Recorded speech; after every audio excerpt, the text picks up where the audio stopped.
Dieu vit qu'ils revenaient de leur mauvaise voie, et Dieu se repentit du mal qu'il avait parlé de leur faire. Et il ne le fit pas. Mais Jonas trouva cela très mauvais, et il fut irrité. Il pria l'Éternel, prends-moi ma vie, car mieux ne me vaut la mort que la vie. Et l'Éternel dit, fais-tu bien de t'irriter? Jonas 3,10. Dieu a chargé son prophète Jonas d'aller avertir les habitants de Ninive du jugement imminent qui les menace. Malgré son désaccord, Jonas finit par délivrer son message.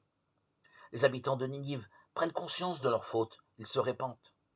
Dieu leur pardonne et le jugement prévu est annulé. Mais Jonas est blessé dans son orgueil. Ce qu'il a annoncé ne se produit pas. Vexé, il reproche à Dieu sa miséricorde et demande à mourir. Fais-tu bien de t'irriter? Lui répond Dieu avec patience. Plus soucieux de sa réputation et de prophète que de la gloire du Dieu patient dont il est le porte-parole, Jonas éprouve du dépit. Dieu est miséricordieux et lent à la colère, Jonas le sait bien, mais il ne partage nullement ses sentiments. Peu après, Jonas est encore mécontent. Une plante qui lui avait procuré de l'ombre vient de sécher, rongée par un ver. Il a trop chaud, il demande à nouveau la mort. Et Dieu lui répond en lui posant la même question. De fait, Jonas n'a pas appris la leçon.